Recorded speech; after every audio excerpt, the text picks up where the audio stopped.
Oh man, well, beautiful people, best damn nation. It is Wednesday, and you know what time it is. It is the best damn wrestling podcast. I am your humble host, Brian Renegade, and with me, I have the best damn crew. First of all, this man could either be a thug or a superhero, depending on the time of day and night. He is the green-eyed bandit, the king of grapple. He's your mama's favorite wrestler, and he can whoop your daddy ass, Mr. Everything, Victor Andrews. Yo, what up? What's going on, good people of the best damn wrestling podcast? And with me is El Capitan, the head honcho, the head of the table, the man with the master plan, the Brian Renegade. Why, thank you. Appreciate that, my brother. Oh, man, in the building, he is a Lakers fan. He is a wrestling aficionado. He is the official Bake Bro. The one and only Senor Fuego himself, Chef Showtime. What's happening, Chef? What's good? Oh, man, we good, my brother. Blessed and highly favored, you know what I'm saying? As the old folks would say. Best damn nation, what's going on? Show us some love in the comment box. If you're watching this on Facebook, Twitter, Twitch, all of those apparatuses, all those apps. Thank you for watching us. If you're listening to us on Radio Land, iHeartRadio, Pandora, Apple Music, Amazon Music, wherever you get your podcast, you can listen to the boys at the Best Damn Wrestling Podcast each and every Wednesday or whenever you want to in your leisure. We appreciate you guys' love, support, and all that jazz. Fellas, let me go around the board real quick. What's going on? What's happening, Mr. Everything? Man, you already know I'm in the building. I'm at the gym. Got a couple of clients coming through, getting a little workout on. Out here making these dollars, making daddies holler, and making the mamas holler. I hear you on that. Oh man, Chef Showtime, what's happening, my brother?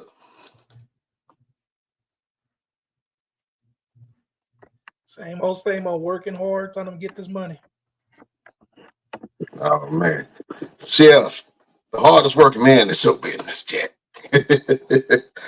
I would be remiss if I did not say what's going on to Beyonce's real baby daddy, the one and only entrepreneur of entrepreneurs.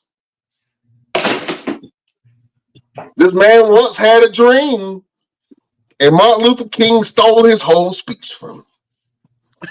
Just like Steve Harvey stole Mark Curtis. The one and only LP is in the building. What's going on, man? How y'all brothers doing today? Oh, we doing good, man. Can't call it. What's been happening with you? Real quick. Can we go ahead and deem LP the Tony Stark of the best damn wrestling podcast? Hey, show them real quick. Show them one of the things that you made for when you do the photo shoots. One of them headpieces. Like you really put some thought into the stuff that you do. Show them it is one of them. You can see some of the breastplates and headpieces right there on the wall. Handmade. Tony Stark, man. Tony Stark. Tony Stark. I'm trying to get there. Oh man. LP, you got a big show coming up, my brother. Tell the fans a little bit about your show that you got's coming up. Oh yeah, just Back to the Future fashion show based on the. It's not based on the movie Back to the Future, but it's based on the theme. Decades of fashion, 70s, 80s, 90s, 2000s, 3000s. Just going through time and putting together a great show. I officially start this Sunday, so after that it'll be full. It'll be rolling full speed ahead. Oh man! So if you got some time, go ahead and get your tickets for your boy LP, man. He's gonna be shutting down the city with another fashion show. We're excited about this one, man. Can't wait to see it. Mr. Everything, are you in this Back to the Future fashion show LP is throwing? Man, I'm stuck in the past trying to get to the present just to see the future.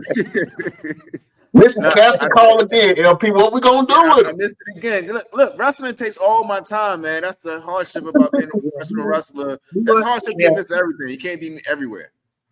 He won't be able to make none of the rehearsals or nothing. His schedule too crazy. Yeah. Yeah. He can't come in limping down the runway because somebody hit him with a leg kick. You know what I'm saying? Can't roll your kneecaps, Jack. Yeah, exactly. Oh man, well, Mr. Everything, listen, man. I want you to tell the peoples what we got going on, man. We got a big interview for you guys. Absolutely, man. We got an amazing guest happening with us tonight. My man Dontae Smiley, one of the greatest talents out there.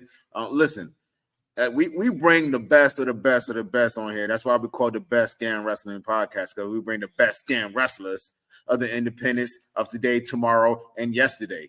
Daggone it. That's what we do. And tonight we got somebody that's no way short of one of the best damn wrestlers out there that should be signed by tomorrow, but they're playing. They're playing with us. They're playing with us. That's all. That's what they're doing. They're missing out. We're gonna bring the talent out here. We're gonna bring the talent to you. Don't even worry about it. They ain't gotta sign us. We come to y'all. How about that?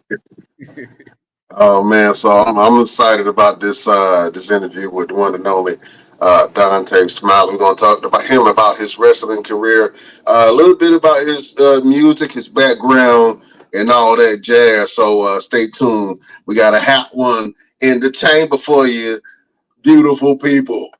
Can't wait to see it. Oh man, fellas, real quick. Dwayne "The Rock" Johnson. I gotta get into it real quick. Dwayne "The Rock" Johnson made a debut last week. Showed up on WWE television. And he said some things that were very interesting. One of them being that he was going to go out and going to sit at the head of the table. We're going to talk about that in a little bit. I ain't going to hold y'all, man. I know y'all waiting for it. Hold up. We got an esteemed guest in the building. Popping in this thing. Go ahead, Mr. Everything, and do the due diligence. Absolutely. Ladies and gentlemen, take your attention off of whatever you're doing and put it on this man right here. He is not only a professional wrestler, he is a personal trainer, he is a music artist. He's one of the greatest artists of this generation. He's my man, my brother, my homie, Dontae Smiley. Welcome to the show, bro. Hey, man, I appreciate y'all having me, bro. Thanks for reaching out. It's good to be with all you fellas. Hey, no problem. Man. Hey, before we even get started, I'm going to go ahead and let y'all know something. The first time I met this man, he started talking. I looked behind me and was like, DMX? Where my dogs at?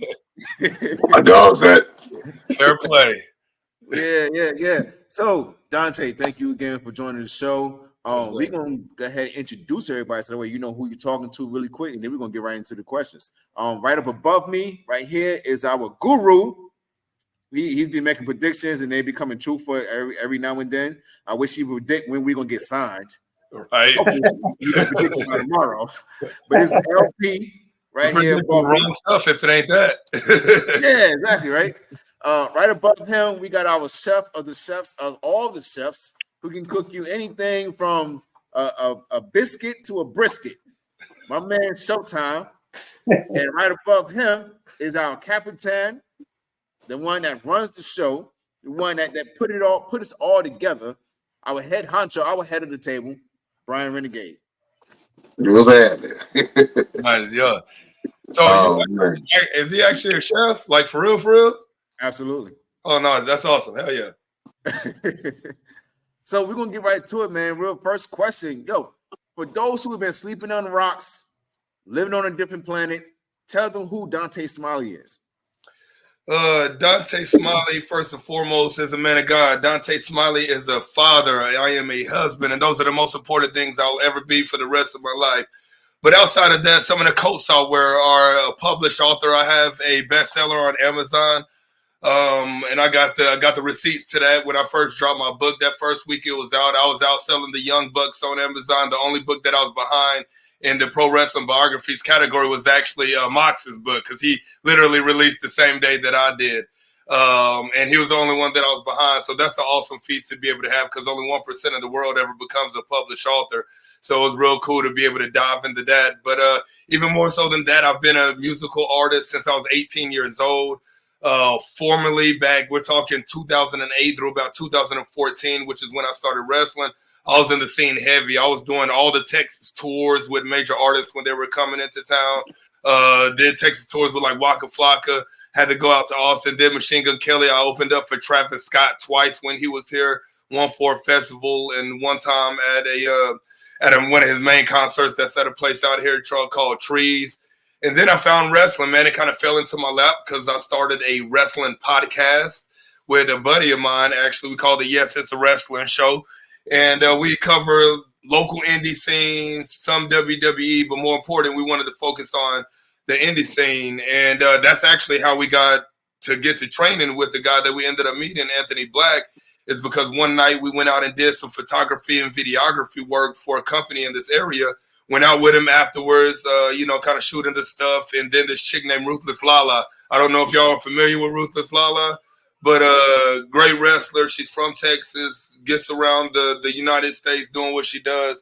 But she's the one that linked us to Tony. And now, 9.5 going on 10 years later, the rest is history, man. I've been very blessed with a lot of dope opportunities wrestling-wise. I've been able to do a lot of stuff, as you have, Mr. Everything, that we understand that some people will never get to do, be it TV, be it travel internationally, be it face habitual stars on a regular basis, as we became some ourselves, as we are, you know what I mean, with who we face in our associations and, what we've achieved, man.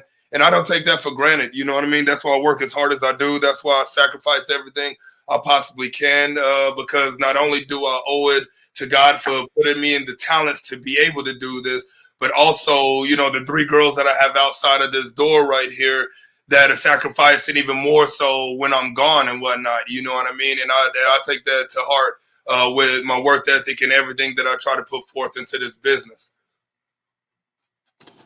Oh man, talk about being a girl dad. What are some of the beautiful things about being a girl dad, and what did you learn about having? You say you have 3 girls. Having 3 girls, man. Yeah, 2 girls. Okay. Oh man, more than anything, I would say the biggest thing that I've had to learn, bro, is extreme emotional patience. The Taurus in me has a natural, very short fuse. I've got to control of that. I'm very at peace with a lot of stuff, so I don't get irritated very easily. I try not to let this world see me flinch in any kind of way. But I will say the extreme patience, because you realize that, especially once you have multiple, right? Like one, not too bad, but when you start having 2, and then you start seeing yourself in them, so to speak, and seeing your significant other in them, right? It's you versus you a lot of the time, and you got to talk to them a certain kind of way, because 1, they're not adults, so you can't talk to them like an adult, you know what I mean? And 2, that emotional bandwidth that they have as they're going through some of this life processes and learning experiences are the first time.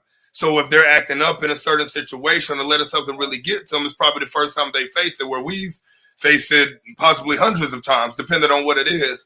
And so it's really getting in tune with that and just getting a level of understanding on remembering that they're kids. And there's a lot of first times are coming emotionally, things we do outside in the world and all that kind of stuff. And you just have to have a lot of emotional bandwidth to make sure that you're ready for whatever comes. Because if you're not, then you might get irritated with some of it, and you just can't do that. You're a steward of a position. You got to grow these young individuals to be, great teenagers, to be great adults, or whatever it may be as time goes on. And so everything you do matters. Everything you say matters. Everything they see you do, that you have them do, the way you talk to them, the way they see you talk to your significant other, the way they see you treat people in public. All of that plays a great part in their learning process throughout life. And if you're somebody that treats people wrongfully or not with the utmost respect and love like we're supposed to, they're going to see that and they're going to take to that, and they're just going to be another version of you by the time they really start doing things themselves in the world, Yeah, that's a great point, man. Here at the Best Damn Wrestling Podcast, we love love. You know what I'm saying? And more than everything, we love black love. And we like to give the wrestlers on this show an opportunity to talk about their significant other, man. Can you tell us how your wife has held you down in both your music and your wrestling career? So I'm 35 right now. I met my wife my second semester of college. And so this is the spring of 2008 of my freshman year. That's when we met, and we've been together ever since. We have our 10-year wedding anniversary coming up in August on the 2nd. But more congratulations. than anything, we've grown up together, right? Because even at 18 and 19, you're still kids figuring it out for the most part. You know what I mean? And that's what a lot of people really don't think about. And so we grew up together, and she's been with me through some of my worst stuff. You know what I mean? I've been through addictions in my past. I've been through situations where I couldn't get over past family fluff. You know what I mean? And she comes from a good nuclear home. You know what I mean? Mom and dad been married 35 plus years, something plus, somewhere around there, whatever it is.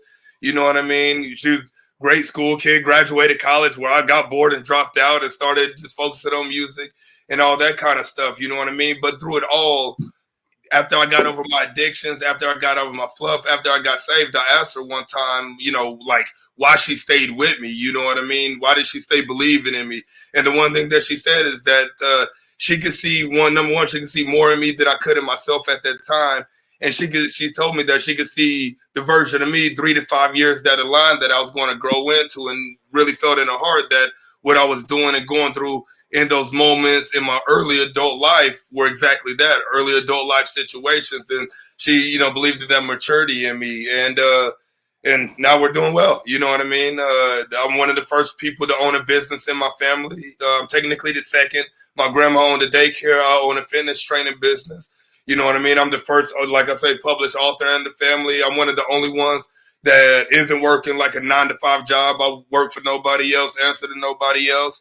You know what I mean? And so it's a beautiful thing to kind of change that generational curses that were amongst my family at one point in time, and kind of change the legacy for my downline and on as they get older and have kids and so on and so forth, to really lay down the foundation and change of what the Smiley last name means, because namesake is really important to me. Namesake may not be important to a lot of people, but my dad was a proud Smiley, and he was one of the hardest workers. I've seen this man sell jewelry off of his fingers for me to be able to be in basketball tournaments and stuff. You know what I mean? He was that kind of, he was a hustler. He was a grinder, did whatever he could. So I had to take that and run with it and do greater than that as he raised me too. So now, watching me live out my dreams of being a professional wrestler and traveling the world and seeing me on TV and just seeing me flourish in life, family, faith, finances, friends, associations, and all that is just music to his ears. You know what I'm saying? Because he's like, job well done to himself for raising me better than, better than he was, as we all want to do as parents, is raise our kids better than how we were raised and so on and so forth, then be better than what we are and whatnot. So that's exactly it. Oh man, that's awesome. You mentioned that you were saved. Can you talk about your your spiritual journey on your on your journey to enlightenment and to connect with your creator. Yeah. So before 2017, like I was complete non-believer. It wasn't that like I was more of what they call agnostic, I guess, is what they call, where it's like damned if you do, damned if you don't. Like if you believe, Yeah. you know what I mean? Which like I get Yeah. it. That's my brother. You know what I'm saying? And like I get it because now that I've been on both sides, like I get it. You know what I mean? But something typically happens in somebody's life, like you say, that makes them feel enlightened and start seeing and calling on something higher than themselves, or believing in something higher than themselves, or really being priests to themselves and their environment. And what had happened was in 2016, it was in November 2016. I suffered my first major injury ever. We're 2 years into my wrestling career. I'm holding like 4 titles at the time. I'm 2 months away from going to Germany to work with Alex Wright, who used to be in WCW. He's out there in Nuremberg, Germany, and I was going to go work with him that January for like a week to train and be on a couple shows. And I dislocated my foot training one of my basketball clients. I was a skills coach and at a fitness connection out here, and I dislocated my foot. And when I had everything stripped, when I was in college, I used to have a bad pill addiction at one point in time when I was in college. And I got over all that, you know, but when I got injured, the first thing that obviously doctors do is give you pills, especially on a dislocation when they got to aggressively adjust it and all that kind of stuff. Right. And then I went back down that rabbit hole and started getting really depressed, started getting really suicidal. And kind of didn't know what to do. I'm going off on everybody. I'm kind of losing myself because at that time, everything that I was wrapped in what I did, not who I was. You know what I mean?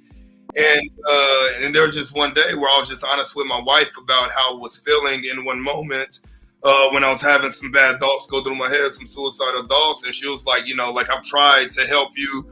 But she's like, I don't know what else to do. You don't want to go to therapy. You ain't really expressing what you're feeling to me and all that kind of stuff. Cause like I was locked into myself and my mind and everything that was going on in there.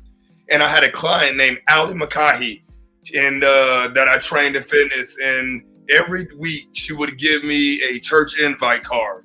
I never went for years. Like I had this lady train me for 2.5 years, never went. She habitually gave me one of those invite cards every week. And I'm a person that like the cards, I typically didn't keep them, but for whatever reason, this day there was one that was still in my wallet. So after I talked to my wife, I went to my wallet and I saw that card in there. And it was kind of like a last ditch effort to find something, you know what I mean? Because I didn't know what else to do, you know? And so that following Sunday, we went to the church that we went to, which is Elevate Life Church out here in Frisco, Texas.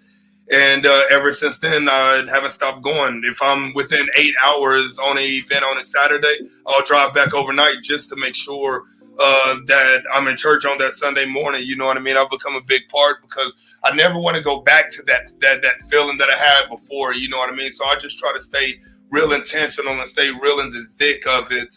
As far as my involvement in church, because I do 100% believe that me giving my life and getting saved in this, in Christ and all that, saved my life. You know what I mean? Like I know it's kind of cliche because that's what every Christian, Jesus believer says. But I mean, it's the God, the honest truth. Because I was on a very, very dark and bad path and had a cloud over my head up until that point. And the moment I walked into that church, I felt a relief like I never felt before. And I made sure that I didn't ignore that key that I got at that moment, that download that I got in that moment. And I stayed true ever since. Oh man, that's a beautiful answer, man. Chef Showtime got a question for you. Go ahead, Chef. What 2 belts are you holding back there? I see them 2 belts. So the white one is the main OIWA International Heavyweight Championship. I've been that champion for the better half of 3 years. I had it for a little over 2, and then I relinquished it because we were supposed to go on that CYN tour when me and Andrews was part of CYN, and we were getting ready to go on that tour before Braun Strowman got re-signed by the E. Then the tour got canceled. So then I came back and ended up actually winning again. This black one is the OIWA International Heavyweight Championship, but this is a custom one that Sir Mo from Men on the Mission made me because he's the one that runs the OIWA, and he made me that custom black one, for the work I put in as I've been championing a lot of the stuff that I did backstage, because I told him I wanted the black leather. So he gifted me with that one as, my personal one. So the moment, God willing, forbid, anybody beats me, whenever that happens, they're getting that white one. That black one's going in the case, because that black one's like my version of the Brahma bull belt. I dig that. We got Sir Mo on the show tomorrow, man. You got a question that you want us to ask Sir Mo? Ask Sir Mo, who is the one wrestler that he thinks is the most looked over currently on the independent scene? Okay. All right, that's a good question. Yes. Myself and a lot of others that he has brought in that I face, that he's got relationships with, and I'll be interested to see who he says. Will you be mad if he doesn't say your name? Not at all. There's a lot of good wrestlers. I'm not interested. There's a lot of good wrestlers out there.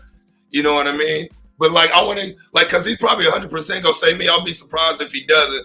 But it's his reason why, because he's a very intricate person and pays attention to a lot of detail in the game, right? It's not just the wrestlers, but the game of wrestling, from promoters to how, and stories that he hears when people go to the AEW or NWA or WWE, and what people go through to be able to get there, or what people barely go through to be able to get in some of these spots as well. You know what I mean? And whatnot. So, and he has a very good mind for that kind of stuff, and has very good opinions about that kind of stuff. So if he's on tomorrow, I would definitely look at really picking his brain on the game of wrestling, bro, because he loves sharing it. And the thing is, you'll get honest answers. You ain't gonna get no fabricated, sugarcoating, I'm not trying to break the internet type answer. He's gonna keep it real with you, as I will. You know what I mean? Yeah. Oh man, that's a good one. Oh man, I gotta go to the resident. Go ahead, Chef Showtime. I have one more question. If you get to pick one dream match from the past or present, who would you face? One dream match from the past to present? Man, I think because my most influential, bro, is Randy Orton, bro. I mean, Randy Orton, like everything about him, right? He doesn't miss. If he ain't injured, he ain't missing. You know what I'm saying? You can't really tell me a bad match that he's had, to be honest, in a very, very long time for the most part. But he's also been one of my favorites for a very long time. Obviously, I'm an Attitude Era kid. Like I said, I was born in '88, so the mid-'90s, late '90s is really when I was deep into wrestling, all the figures, all the shirts, every Monday Night Raw. And so The Rock is very influential, obviously, as well, and one of my favorites. But more than anything, bro, I would be able to die a happy death, being able to face Randy Orton at least one time. You know what I mean? And the crazy thing about it, those kind of matches aren't far-fetched. You know what I'm saying? They're not. You know what I'm saying? The thing is, right place, right time, so the right things can happen. So you just stay grinding and whatnot, and I stay believing, and I'm going to just always stay doing the work, because that's the one thing I can't control is my effort, the emailing, the showing up, the presentation, keeping myself in shape, keeping myself healthy, and making sure every time I step in that ring, I put it on a high-quality match. You know what I mean? Because as it goes, you know, you're only as good as your last match was, so you have to perform every single time that you're out there and put on a top match as best as possible for whatever that story is calling for. Oh man, go to the villain of the Best Damn Wrestling Podcast, LP. I want to ask, like, what you've been saved in the religious, does that ever affect like storylines that you have to do, or do you ever be like, I don't want to do that because of this or that, or do you keep it separate? How do you go about that? Yes. So funny story. It has, and I've denied storylines. I've denied certain like promo type pitches and stuff like that a multitude of times. Mainly it's been because more so not on the size of really that, but I remember one time I was pitched to do this like chick approaching me type scene, and you know the cameras kind of like catching me with her at a bar, you know, that kind of thing. You know what I mean? It was something like that. I can't remember because it was like 4 or 5 years ago. About 4 years ago when I was pitched it. So we're talking 2020, 2019. But it was something of the sort where they wanted me to seem like I was having relations with a woman for storyline purposes, and you know, Macho Man Hulk Hogan and you know Miss Elizabeth type stuff. And I was completely did not want to do that because I'm married and that's not a thing. Real life ain't no gimmick to me. You know what I'm saying? And people know I'm married. I'm happily married. And so I wasn't going to disrespect my wife by doing something like that because I feel like that's what stuff like that would be doing. And there's no way that I was remotely going to do that and have anybody remotely thinking anything of any sort, one little bit about that kind of stuff when it comes to me. My integrity is way more important than a little promo pitch that's going to get maybe 10,000 views. You know what I'm saying? It's like that stuff ain't worth it. No, so yeah, I'm 100%. But anytime I've had like 2 situations like that, but that's about the extent of me denying a storyline based off of something that is in my private, personal life.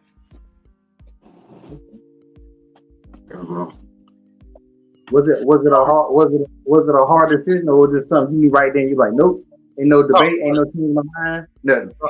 Right away, I was like, I can't do that. Like that's exactly. I think that was my exact answer to him. I was like, I can't do that.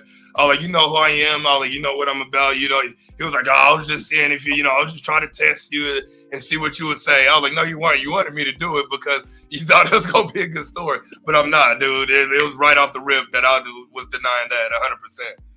Is that trying to test your gangster? They know black men don't cheat. Right? Yeah. Is there more on the independent side of things when you can deny stuff like that? Because I've seen, let's say the WWE side, where I've seen guys do stuff where I know they didn't want to do it, but they did it.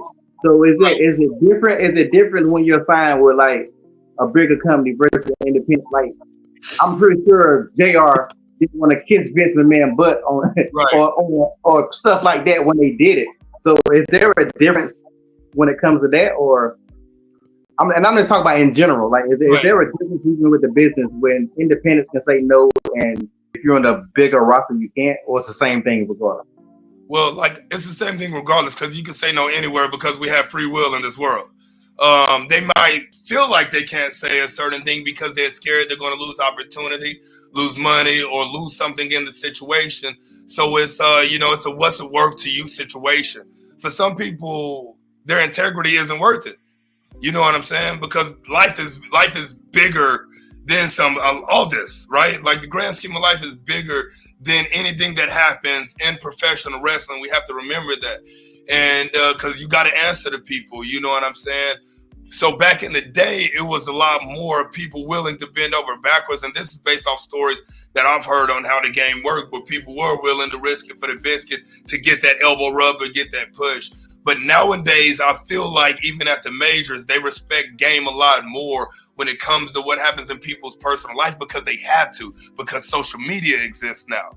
So everybody sees who people are married to, even if they're not married to another wrestler.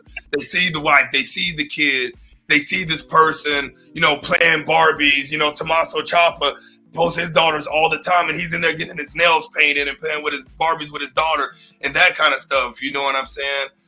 So I think it's easier and more well respected to be like, I'm not going to do that. And it'd be like, okay, rather than back in the day when I don't think it used to be so much like that, right? Because once again, with social media, you can't hide from anything.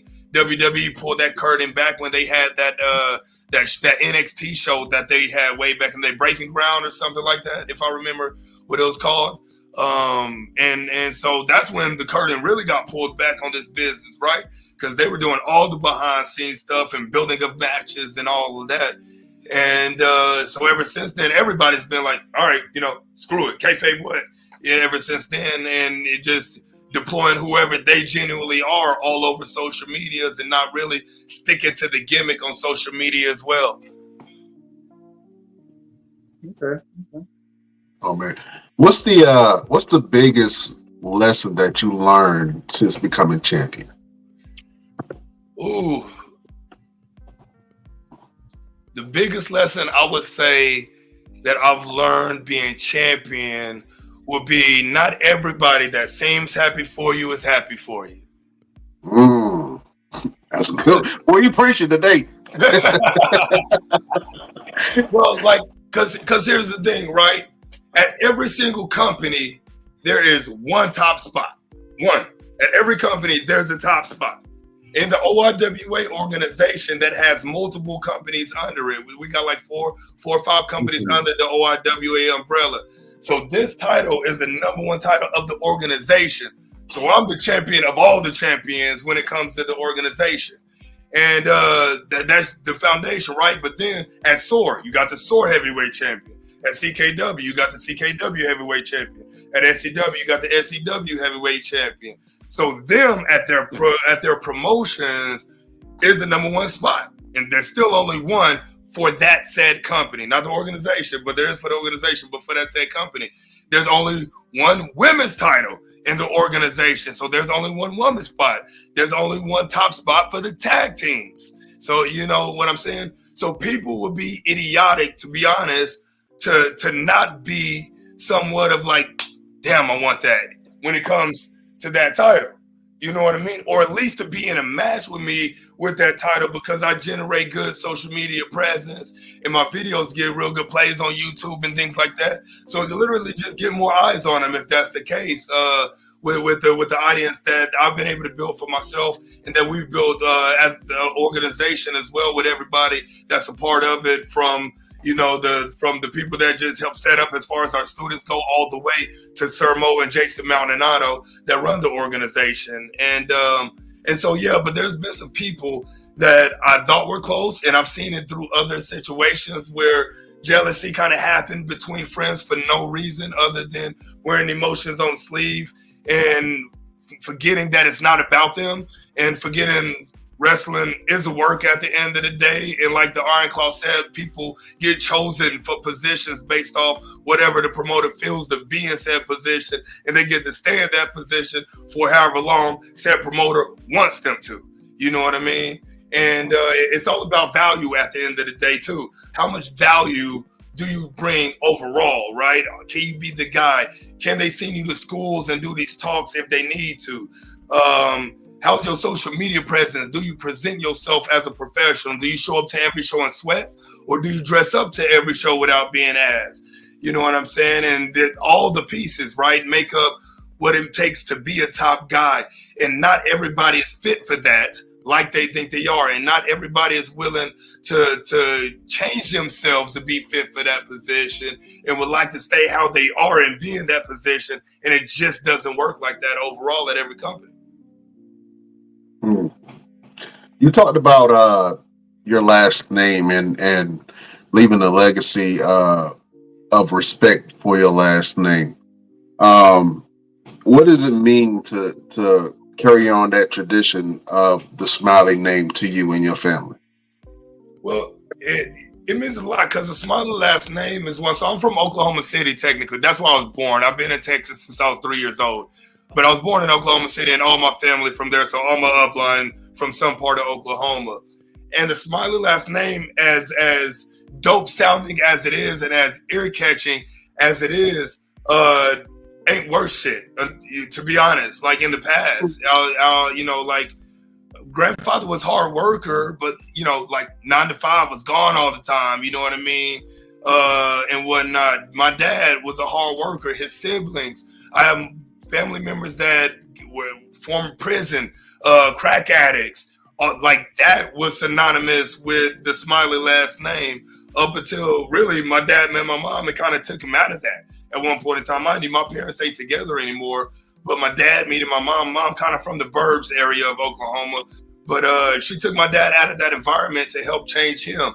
And then in turn, I saw my dad work hard, like I said, selling rings off his finger, chains off his neck to be able to pay $500 for me to be in a tournament down at UT that a college scouts are going to be at. You know what I mean? But I wanted to even do more than that. And so I wanted to be the first one to genuinely live life on my means, chasing something that I've always wanted to do. You know what I mean? Not do stuff because it's what I had to do to be able to provide, but provide being able to do whatever I want to do in my life with chasing this dream. And so that's what changing it is for me, man. And that's exactly what it is a legacy changer. And that's a conversation that my dad and I actually had recently. You know what I mean? I got Smiley tattooed like Jersey style on my back real big and like graffiti brick style. And because I like genuinely wanted to wear it on my back. You know what I mean? I'm proud of my last name. I was proud of what my dad did for me and my mom as well. You know what I mean? They split when I was like 4 or 5 years old. But both of them were very hardworking individuals. But I didn't want to I didn't want to be a 9-to-5 hardworking individual. I wanted to be able to show people that you could do more. You could be bigger than this. You can achieve your dreams. You don't have to succumb to this job just to be able to provide if you really want to go out there and get it. And I just put my head down and grind it from the music, flowing into wrestling, flowing into fitness, and just nonstop all go. You know what I mean? My schedule is crazy as far as everything, that I do throughout my life to, make up what Dontae Smiley does and how I provide for my family.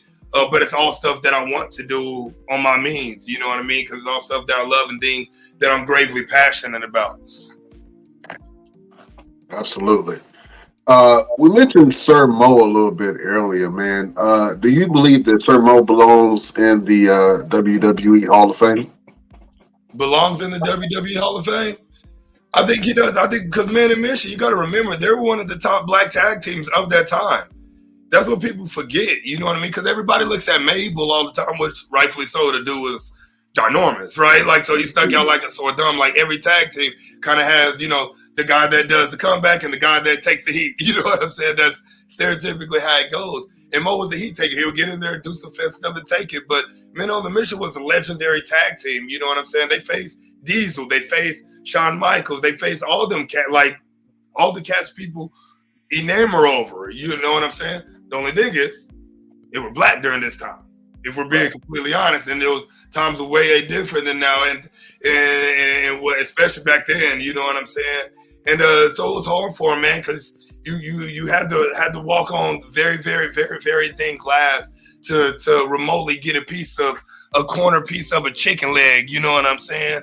Or Right. get any. And so yeah, I would definitely say so, man, because Men on the Mission, they're one of the first rapping gimmicks of WWE. And how many rap gimmicks have they had since then? A lot. Men on the Mission did that. You know what I'm saying?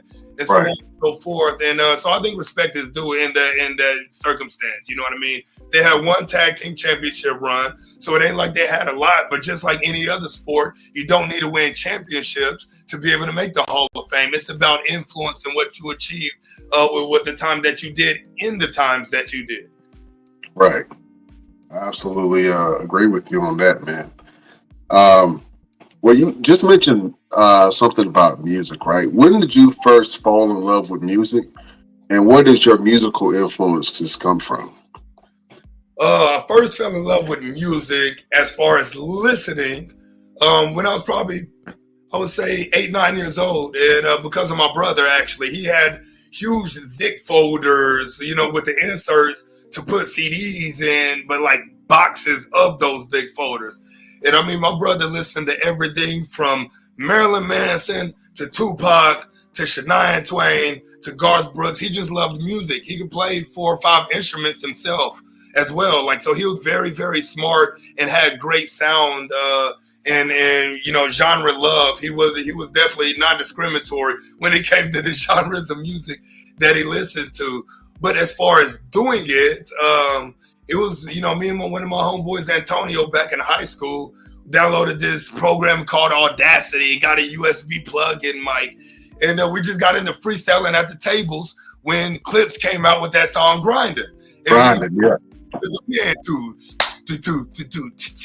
You know what I'm saying? Doing it on the table. Mm-hmm. And so we used to freestyle with one of our coaches all the time. We used to stay freestyling at the tables. And then finally we were like, man, let's start actually recording. You know what I'm saying? And it was something that I actually took and ran with ultimately even after that, because when I got in college, I never stopped. You know what I'm saying? And we recorded our first track during my senior year, and I was already 18 at this time. So I was 18 when I recorded my first one. But even my freshman year, the first thing that I did was go pick up some equipment, put it in the dorm with me.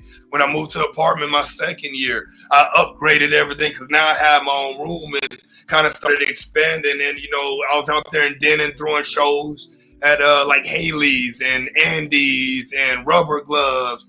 And really, I was one of the backpack rappers at the time when that was the thing to be said, because Denton was really split. You had your I'm gonna call it spade to spade. The white boy rappers that were over here, so they were doing like the Beastie Boys style kind of rap, the boom bap type rap, and then you had the street rappers like. You go over there at a certain time if you know people, you know what I'm saying? And I came in and I'm cool with everybody. So I was doing tracks with them over here. I was doing tracks with them over here. And so when I do shows, I was bringing all this together from the backpack rappers to the college kids to the boom bap rappers that were over here to the street rappers that were over here and putting us all in one spot and really, cultivating a community of hip hop artists that were from different areas that could really coincide and throw shows that people would come out to and people would enjoy with no drama. And that's exactly what I was able to do. And then I started getting a little bit more popular, performing South by Southwest out in Austin, which I don't know if y'all are familiar with South by Southwest, but it comes through Texas outside of also Austin city limits. But started being official artist for that like 3 years in a row. Like I say, when major artists were coming into town, I was opening up for them at the big venues out here. Travis Scott, Casey Veggies, Waka Flocka, a whole bunch of people that were out in this area. You know what I mean? It was real crazy.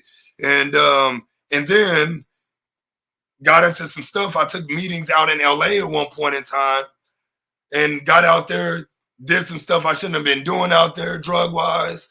And it was like from that moment on seeing how the entertainment business was and how people really like survive in it and what they get offered and the influences. There's a reason I haven't been back to LA ever since this point. You know what I'm saying? I had opportunities to, but I had this dark cloud that was over me. And that's when really weird, bad stuff kind of like started happening all around me, not to me, but around me. And I heeded that knowledge and kind of saw everything for what it was. And so then something happened at a show. A big fight broke out for the first time when I've been throwing shows for 7-8 years at this point. And it literally in an instance took my love away from music for a good while. This is in 2014 when that happened. And so I stopped doing music from 2014 to 2017. I just wanted nothing to do with it after this situation happened. I wanted to remove myself from what I saw myself becoming because I realized I needed to mature if that's what I wanted to be able to handle myself in that business and the influences that come along with it. Because I wasn't at that time, you know what I'm saying? I wasn't ready for that more success is really what it was. Like I knew I wasn't ready for more success or else I would have had it. And I'm glad it got noticed and I didn't get it at that time because I may not be alive right now, to be 100% honest, if that was the case. But I took those years off and then I came back more matured, more life, and been hitting the ground running ever since. Anytime I still throw shows every now and then. I was in Austin earlier this year to do a festival and whatnot. I'm about to release an album actually next Friday. I'm going to be releasing the cover art, the track list, and a video this Friday on my social medias. Album dropping next Friday. Album titled It Is What It Is. Oh, I said what I said. I got an EP later dropping that it is what it is. But this one is I said what I said. And it's going to be a very in-your-face album. I'm calling a spade, and a lot of stuff that I say is very real world versus spiritual world, and the battle that really comes with that, with life influences, because we're human and we're all going to fall short of the stick. And I talk about that kind of stuff in some of the songs. And it's my best project, man. The dude that I had to executive produce it, this guy named Trevor Lawson out here that's been in the music business for a long time and managed and EP'd a lot of artists. He's been around me for a long time, but this is the second time that we're actually working together. But he's heard probably 10 or 12 of the projects that I've dropped since I met him back in 2009. And he's like, this, if nothing comes of this, it might not happen type situation. You know what I mean? Because he was like, you got some stuff on this that should definitely get a lot of traction. So we just got to get it in the right hands, get some of these to the DJs, get some of them to some of the radios. It's not club music. I'm definitely a storytelling, very relational artist in how I speak and how I rap and the influence I'm trying to make with my music. So it ain't going to be played in clubs and stuff like that. But radio DJs, I definitely, want to get it to and get it on some of these Spotify playlists and stuff like that. That way, in blogs that are still out there that people post on and people go listen to. So I'm really excited about this release than I have been for the last few releases that I've released since being back. I don't know what you talking about, brother, man. You sent us a banger. And I got to play it for the people. You talking about it ain't gonna get played in clubs. You crazy. You can feel free to perform along with the song because we love music, you know what I'm saying? We're gonna vibe along with you, my friend. You know what I'm saying? But I got to play a little snippet of this song that you gave us. Apex, man. I was listening to it, I was like, this is fire right here. So yeah, talking about so they ain't gonna get played in the club. Best Damn Nation, I'm gonna let you be the judge of that. I'm gonna go ahead and play the track, man. Like I said, brother, you can feel free to perform to it if you want to. Sound good. It's time to run it up. It's time to run it up. It's time to run it up. If you wanna fight, look, if you buck, man, I've been built different since I stepped onto the scene. Big Smiley 101, yet they try to copy me. That's why they call me the Apex. On an island of my own, G-O-A-P. Let's be real, that's been known. Cause I've been built different since my birth in 88. My father always told me I was gonna be great. Now the world gets to see me raise the bar on the daily. Real life, ain't no gimmick, that's the motto. Ain't no faking. Last name ever, first name greatest. Born with the crown, that's why they call me the Apex. Winning so familiar, taking L's is foreign. I'm in this game forever. In 14 I got sworn in, 3 fingers raised. Now I ain't banging around the cities that I'm from. They the cities that made me. Grew up fighting Discord circles, nothing new. Now I stomp a chest and drop a head and get paid too. My how things have changed over all the years. Boys think they bout it, but God is the only man I fear.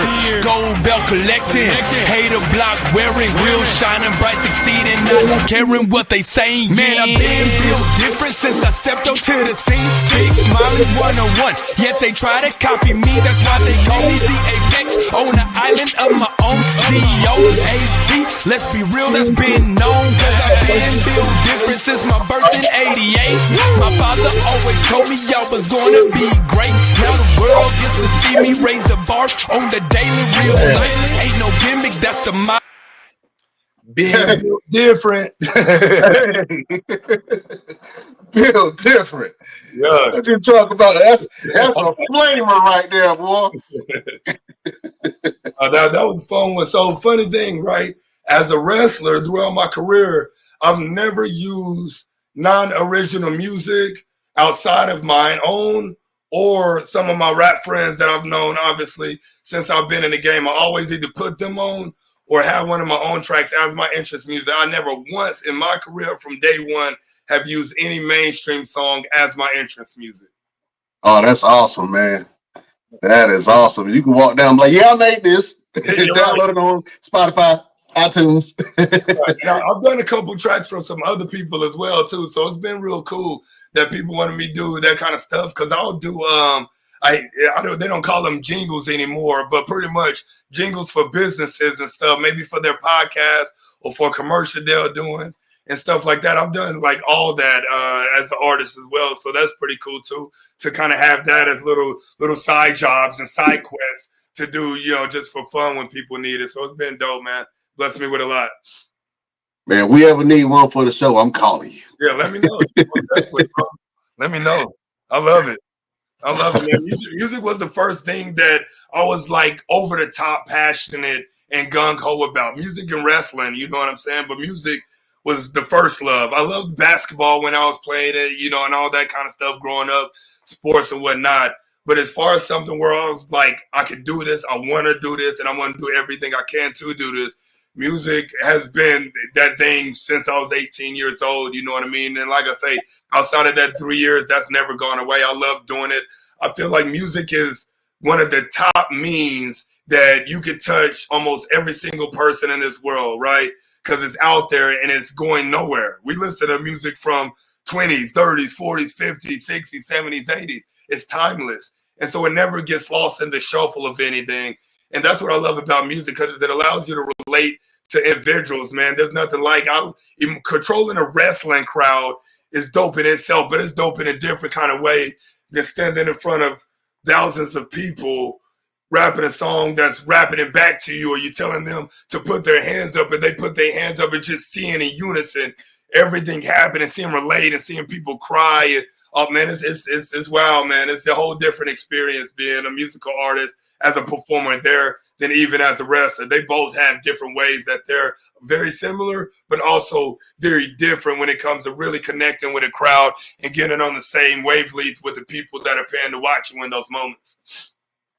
Absolutely, man. I love how music really speaks to the character. How does your music speak to your character? It does, because I mean that's what I say. I'm built different, you know what I mean. Especially with that song, because anytime I change, I'm gonna change my song with it. You know what I mean. If I'm changing gimmicks, and right now I'm in that build different mode. You know what I mean. And what I mean by that is I operate as a one of one, right? I don't get caught in what anybody else is doing. I could care less, because if I give that situation over there what they got going 10% of my attention, that's 10% less that I have to focus on me. And I think it takes a build different mindset to be able to do that. When I hit the gym 5 out of 7 days a week and train exactly how I have to train to be able to keep myself healthy and keep myself strong and looking good for TV, I have the discipline where I don't need somebody to tell me to go. I have the discipline where people don't need to tell me to eat right. Granted, I'm a trainer, so obviously I'm going to be disciplined because I'm telling other people to as well. But at the same time, it takes a different mindset to really get in tune with being like, okay, my friends aren't on the same fitness journey that I am. Those other wrestlers aren't on the same fitness journey as I am, and so on and so forth. It takes a different mindset for that. And I correlate it to a lot of aspects of life with the way I operate that a lot of other people don't operate like that. And that's where the whole built different mindset for myself and the definition that I've given that word to myself in the song with the things that I do, that's how it goes. What do you want people to know about you? If people are just finding you out for the first time and they're trying to find out who you are and why should they get behind you and support your character and your growth, what do you want people to know about you? I would say more than anything is that it's not about the one thing, it's about the all things, and I'm about the all things. So I'm a person where you will look at me, you might find me as a wrestler, but the moment you click on anything, you're going to see everything else. Some people find me as a fitness coach. They click on the thing. They see me in everything else. I'm living proof that you can live life by your means when you realize that it's about all the things and not just the one thing. Life is bigger than the thing, right? It's all this. How you operate with people, how you operate deploying your 1% that God has given you in this universe and making sure and acting on it. A lot of people are afraid to act when it comes to them getting some kind of download with an opportunity, right? Because opportunities only last for the lifetime of that said opportunity. Opportunities do not always come back around. I hate when people say that. Oh, if you miss it, it'll come back around. That's the biggest lie that people have ever been told. Opportunities don't always come back around. Sometimes you miss it and you'll never see it again. And so you really have to seize those opportunities in the lifetime of that opportunity. And the only way you can do that is if you're thinking on a greater scale about doing all the things that you've kind of, wanted to do and being fearless, obviously, in that pursuit. And it may not be something like wrestling. It may be going back to school and finishing a degree. You know what I mean? Or something of the sort. It may be mending a relationship with your mom because you're holding on to it, but you could possibly be the only one holding on to it. There's an enormous amount of things that could be, but we have to be able to be in tune with ourselves to be able to realize that kind of stuff. Absolutely.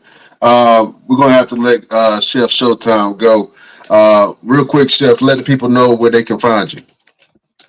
And you guys can find me on Facebook, Twitch, Twitter as Chef Showtime or Dontae Carter. All right. Yes, Sign off, Chef. I'll see you later. On behalf of Chef, man, I know that you mentioned your fitness journey, right? Yes, What are some things that people at home can do to try to get back in shape for this year? To be honest, it's number one is saying yes to yourself. Because if they haven't been, then they've been saying no, because it's probably something that they thought to themselves before that they needed to do and just never acted on. So don't be afraid to say yes. Is it scary? Yes. But getting unhealthy and fighting things later in life is scary as well, right? It's like the situation of saying all things are hard. Being out of shape is hard because you're out of shape and everything is going to be hard.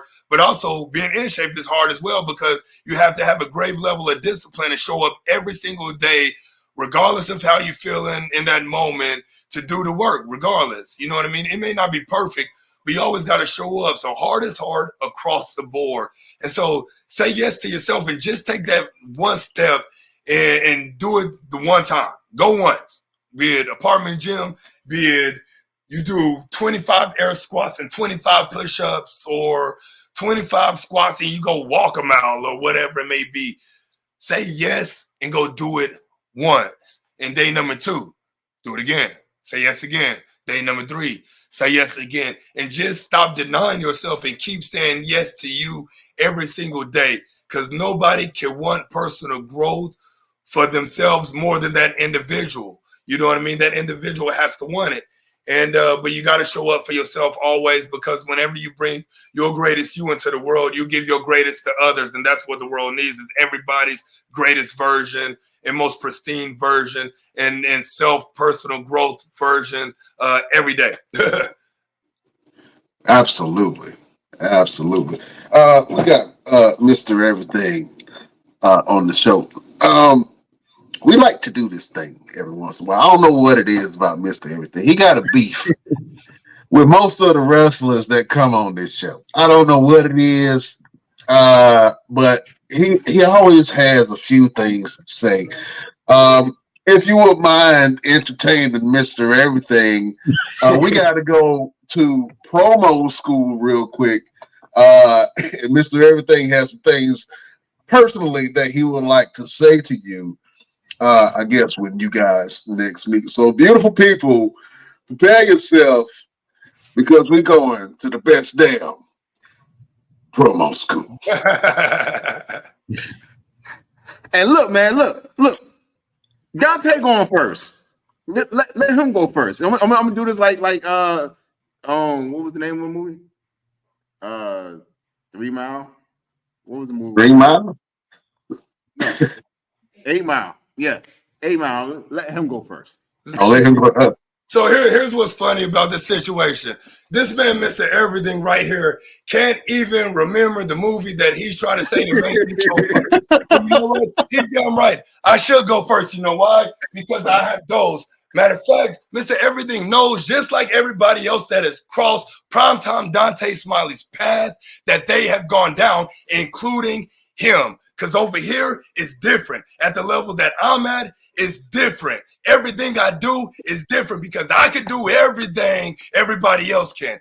Everybody cannot do what primetime Dontae Smiley does because real life ain't no gimmick. You heard me. Okay, I understand. I understand that when you think that it's your time, you call yourself the prime time. And the thing about you, Dontae, is yes, you can do everything that you do, but you can't do everything that I do. Because that's why they call me Mr. Everything, because I'm capable of doing every and anything. And you may say, and I see Kaz rolling your head, that I can do everything except beat you. But however, you didn't beat me, Dontae. You stole a win. Like everybody else does that steps in the ring with Mr. Everything, they steal a win. They never beat me. They always steal a win. And that's fine and dandy because when we cross paths again, Dontae, I know exactly where your mindset is. I know what you are capable of. I know what you're willing to do. And I'm not going to waste any prime time to let you get that win again. Because when we step in the ring again, you're going to do one thing for me. And I say my name loud and proud and with conviction, or you would keep my name out your mouth. That's promo school, ladies and gentlemen. Hey, real talk. Oh man, Real it's quick, getting hot. real quick. I've been connected with Sermo for a very long time.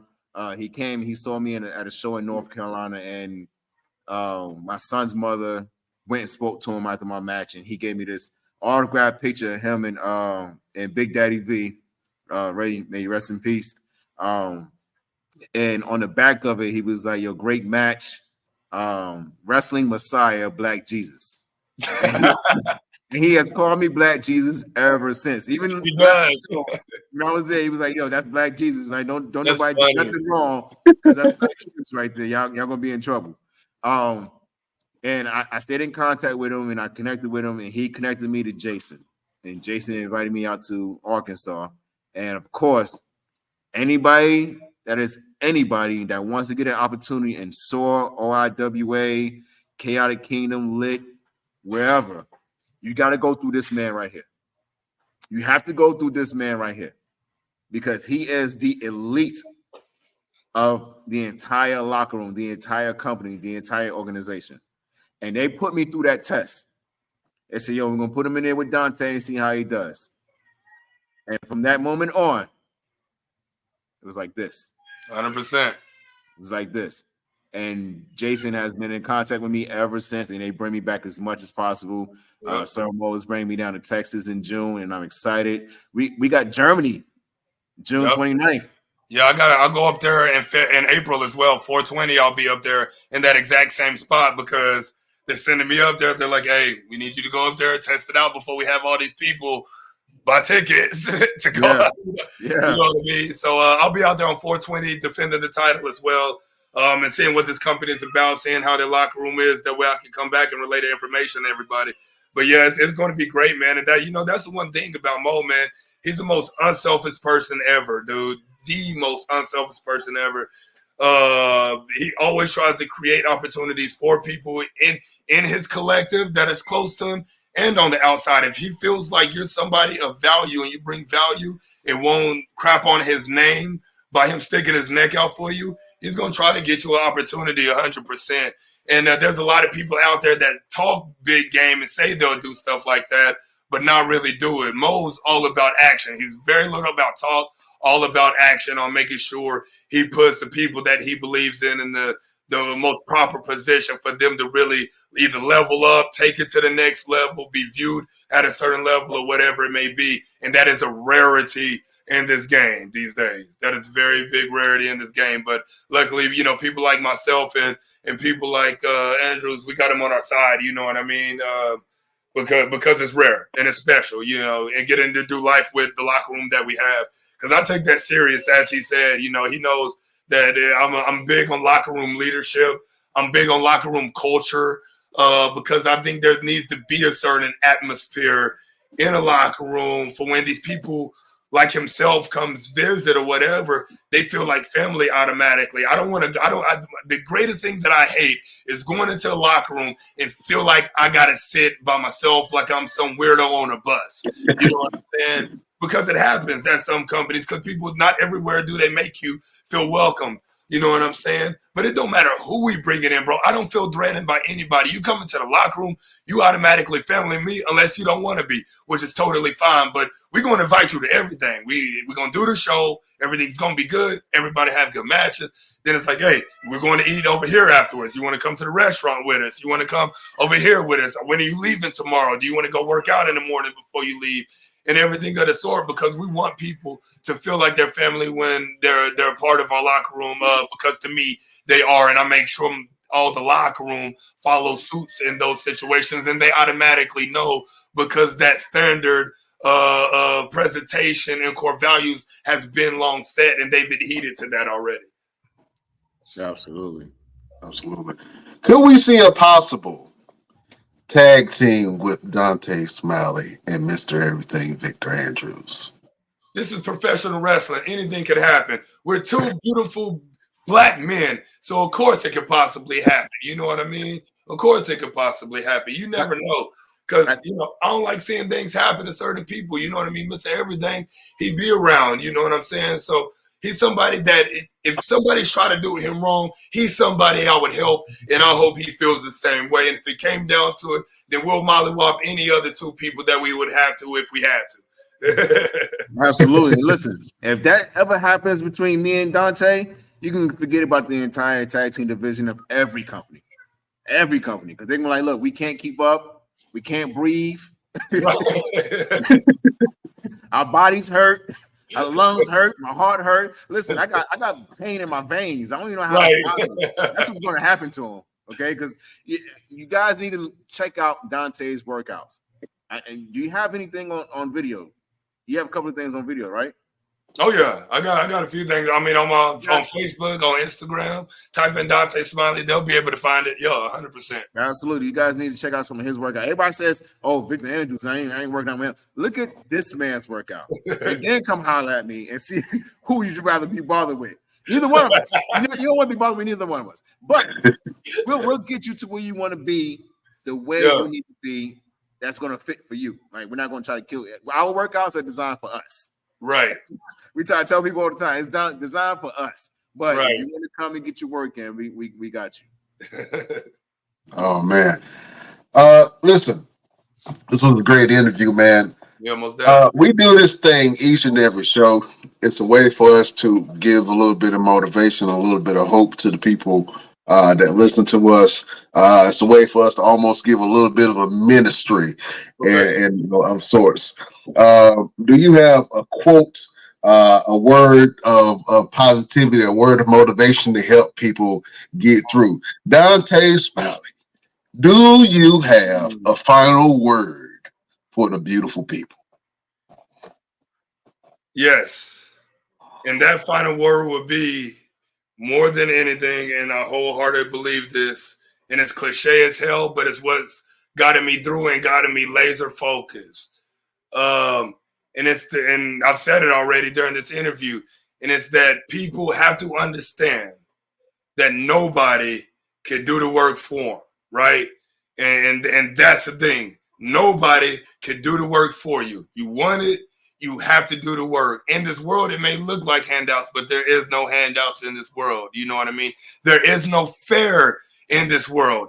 All you can do in life to succeed, that you fully control all the way through, is the work that you put in to do so. Because nobody can stop that. And with that, nobody can stop or block a blessing that you have over your life that you don't let them.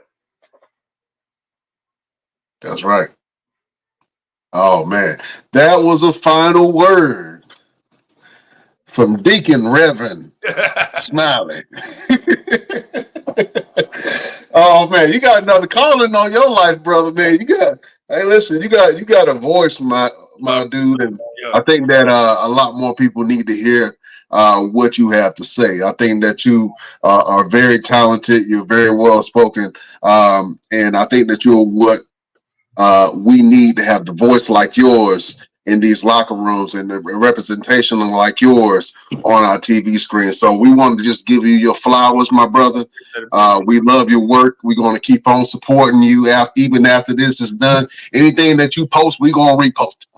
So as we grow, we want to help you grow, man. And if I know if you need anything from Mr. Everything, go ahead and ask him. He ain't gonna say no to you. Yeah. Oh, that's my dude, bro. Oh man. Well, listen, thank you for that final word, man. Where can people find you? What's your social medias and what you got going on? Most definitely. So Facebook, Dontae Smiley, DONTAE SMILEY. Instagram is @DSmiley Built Different. Twitter is @DSmileyBD. Also, you could Google my name. My SEO has been locked in, so everything about me is going to come up. As I always joke, I say there's more about me on the internet than I wish there was. You know what I'm saying?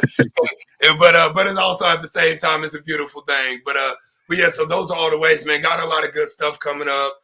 Got some big shows coming up. Like I said, I'm going to be in Germany twice this year. We're working on Japan as well. We're working on going back out to the UK as well. So I'm really focused on the international travel and getting my name out more that way. Also still reaching out to do the TV stuff with NWA, to get back to doing some stuff with AEW and all that, man, and just keep the marathon going, dude. You know what I mean? Because it's a long race, this wrestling business.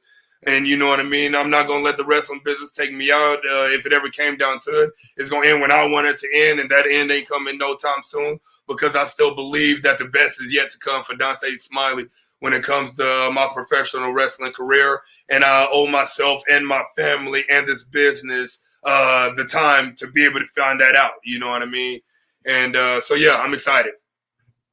Awesome. Real quick, what is your goal when it comes to wrestling? Do you have a wrestling goal? Yes, I do, man. Like straightforward as I want a contract, right? I want to be able to live off of professional wrestling, and that has to come with a contract with a company like TNA, AEW, WWE. Do I have a specific place? Absolutely not. You know what I mean? Because you never know where you're going to go. You never know where you fit in most, because I've only been in one of those locker rooms, which is the AEW locker room. And I do feel like I fit in there. I got a lot of friends there. My style is great for something like that. You know what I mean? It's just all about getting an honest opportunity to fully be able to show what you could do as well. You know what I mean? Everybody does what they can when they get the little spots and stuff like that, when Dark was still around and whatnot. But, everybody's 100% there for them, and we know that. And that's fine, because we get the exposure. Right? Like when we get there, we get paid, we get to be in there with some great athletes, and we get great amount of exposure.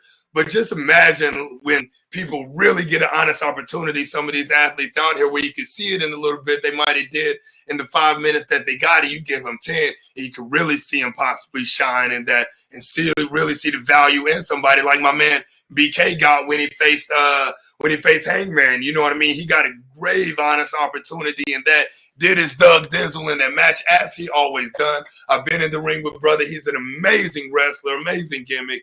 And he went up there and got his eats when he was able to get that 10 minutes on TV with Hangman, you know what I mean? And did it this point, and has definitely reaped the benefits afterwards 100%. Absolutely. Well, listen, I think you were being a little bit modest, man, because you got the best drop kick in the business, Jack. I see you take a couple of heads off with that drop kick. I was like, damn, how you get up like that? Kevin Hart. Yeah, I gotta stretch when I get out of bed, bro. You see, I want to pull a groin muscle or something. I was like, man, he get up pretty high. All right, that's all that Godzilla in the mouth. That's all that CrossFit, bro. That's what that is. And it's funny. So funny story real quick about the drop kick that I'll let y'all in, right?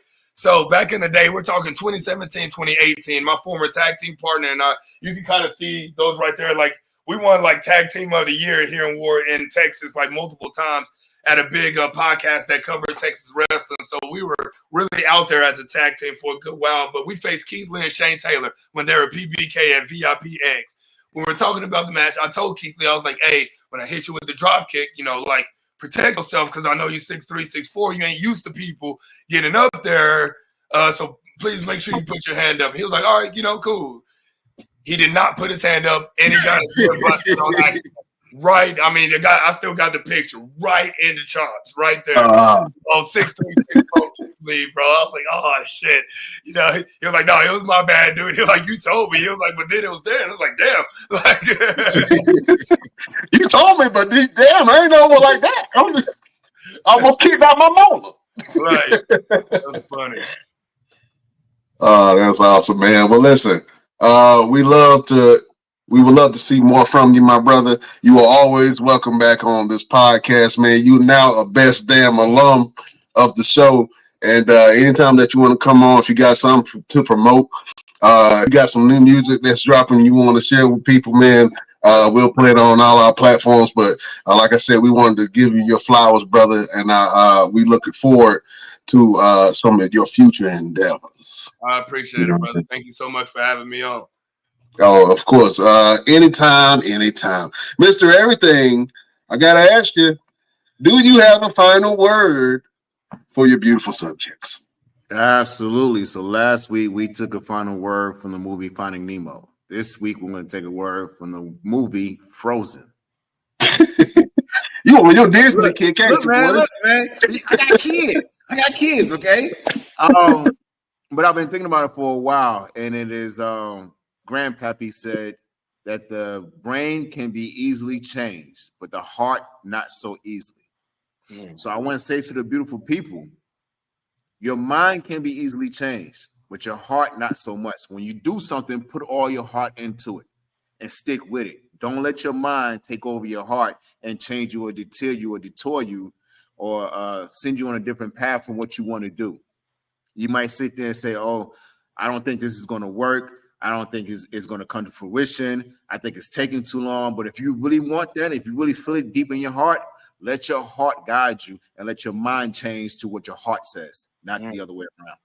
That's a word. Yo. That's a word, Jack. That's a beautiful word. This is why they call me From Mr. your boy. Everything. This is why they call me Mr. Everything with the green eyes. I can't follow. I can't follow that one. I can't follow that one. I've let that breathe. That is a great word from your boy, Mr. Everything, Victor Andrews. My name is Brian Renegade. You can find me on all platforms at Brian Renegade. We got some more stuff for you. Oh, tomorrow we got a huge interview we've been talking about him almost all interview, but your boy Sir Mo will be in the building. He's talking about his career, a little bit of training, and some more stuff. So check that out. The interview with Sir Mo, and you can always, like always, check out all the replays of the show on all of our platforms: iHeartRadio, Spotify, Pandora, all that jazz. Listen, can't hold you no longer. Dontae Smiley, you are a gentleman and a scholar, sir. Thank you for being on this platform. We are looking forward to seeing more from you, my brother. Thank you. Appreciate it, man. All right. We will see you next week on the next Best Damn Wrestling Podcast. Beautiful people, we bid you adieu.